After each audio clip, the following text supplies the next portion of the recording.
Recentemente eu tive uma aula com o Celso Amorim, que, para quem não conhece, foi ministro das Relações Exteriores do Brasil e atualmente é assessor do governo Lula. Sim, eu tirei uma foto apertando a mão dele. Sim, essa é a melhor foto que eu já tirei na vida. Nessa palestra eu tive a oportunidade de fazer uma pergunta para ele e essa foi a minha pergunta.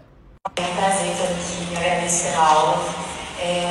Eu gostaria de perguntar ao senhor, diante dessa sua última colocação, de que o Lula agora encontra o mundo em crise, principalmente nas questões diplomáticas, de segurança.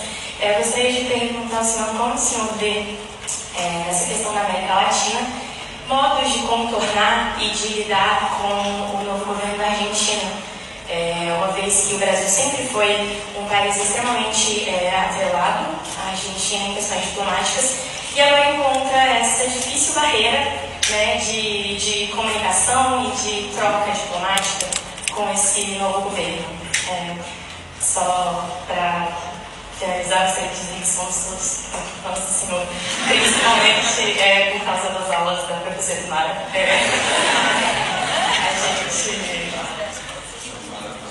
A gente teve a oportunidade de estudar a fundo as suas contribuições para a diplomacia brasileira. Gostaria de agradecer também nessa sala. Eu sou Martina. Prevendo os comentários, sim, eu estava nervosa, ele é meu ídolo, vocês não têm noção. E pra quem não me conhece, oi, eu sou Martina Giovanetti, estudante de Relações Internacionais. Eu estudo na Faculdade Federal de São Paulo e eu tive essa palestra, né, com um dos diplomatas modernos mais importantes da história da diplomacia brasileira. E agora, antes da gente falar da resposta dele pra essa minha pergunta, eu vou dar um contexto pra vocês de quem é o Celso Amorim, como foi essa palestra e por que eu fiz essa pergunta pra ele. Galera, o Celso Amorim, ele foi ministro das Relações Exteriores durante os 2 governos Lula e foi ministro da Defesa durante o governo Dilma. Por que eu digo que ele é um dos diplomatas mais importantes? Não só eu digo, né? Como a Academia de Relações Internacionais reconhece ele como um dos maiores diplomatas da era moderna da diplomacia brasileira. Ele também foi ministro das Relações Exteriores do Itamar, já foi representante do Brasil no Reino Unido, na ONU. Onde vocês sonharem, esse homem já atuou. E tá, goste você do Lula ou não, goste você da Dilma ou não, fato é, o Celso Amorim, ele foi o grande responsável, né, pela movimentação internacional do Brasil nessas épocas. Então, quando a gente está falando da criação do BRICS, quando a gente está falando da internacionalização da política externa brasileira, a gente também fala de Celso Amorim. O cara é referência nas relações exteriores do Brasil. Não é à toa que esse aqui era o auditório no dia que ele foi lá se apresentar, né, dar aula magna pra gente. Eu nunca, em toda a história minha na faculdade, os professores também concordaram, vi esse auditório tão cheio.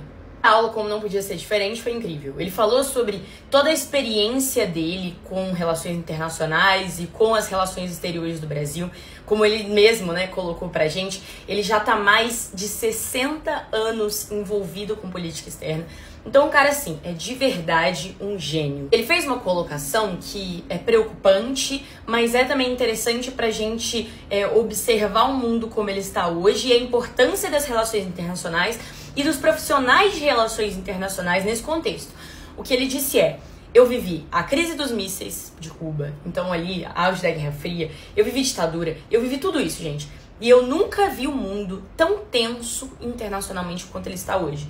Eu nunca vi um mundo tão à beira de uma guerra quanto estamos vendo hoje. Ele foi ministro das Relações Exteriores no início dos anos 2000, é assessor do governo agora, e ele fala assim, não só por causa do governo Bolsonaro, né, que teve uma mudança drástica na forma com a qual o Brasil se posicionava internacionalmente, não só por causa da pandemia, não só por causa da mudança na economia, tudo contribuiu para esse novo governo Lula, né, ter chegado num contexto absolutamente diferente do que era quando ele foi ministro. E eu, assistindo, né, a exposição dele, sempre teve esse enfoque, né, do sul global, né, essas relações de países em desenvolvimento, né, países de terceiro mundo, todas essas relações que ele construiu com a Índia, com a África do Sul, com a China, com a Rússia. Ele falou muito disso na palestra e principalmente ele frisou a questão dos países sul-americanos. A gente tem nessa liderança na América do Sul como um país que meio que encabeceia o posicionamento da América do Sul no sistema internacional como geral, e isso deve-se muito às políticas dele, né? Então, eu já vou mostrar a resposta dele pra vocês, mas eu tô dando um contexto aqui pra que vocês entendam o porquê eu fiz essa pergunta. E aí a gente chega, né, nas eleições do ano passado, que elegeram Javier Milei como o presidente da Argentina. E ele, desde então, né, tem várias falas, várias atitudes que vão completamente contra essa integração, né, do Sul global, essa integração da América do Sul. Negou a entrada do BRICS, né, isso eu acho que é o marco principal nesse quesito. Tá sempre atacando, teve briga com a Venezuela, teve briga com uma galera. Então, assim, e tá sempre a serviço dos Estados Unidos.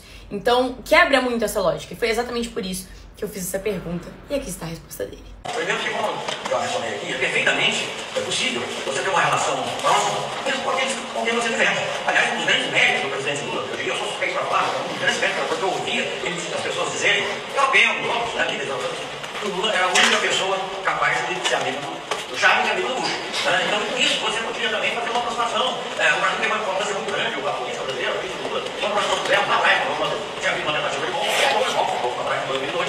Então, naquele começo de 2003, havia um conflito pior do que o de certa maneira, dentro da Venezuela, porque hoje começa a ter alguém na oposição conversando com o governo. Naquela época não tinha, ninguém estava conversando. E o Brasil criou, o Lula, o presidente Lula, promoveu, foi pegado no caminho da Venezuela. E ele teve um ponto, só que ilustrando como é que as coisas se passam. O Chaves tinha muita esperança, não foi brasileiro, o presidente, o governo muito progressista, e ele queria criar um caminho. Mas o Brasil se propôs, mas propôs com um grupo de amigos que pudesse tratar e ouvir todas as forças. Então o grupo de amigos tinha o próprio Brasil, que digamos era amigo de certa forma, mas o governo, mas a proposta brasileira tinha também os Estados Unidos.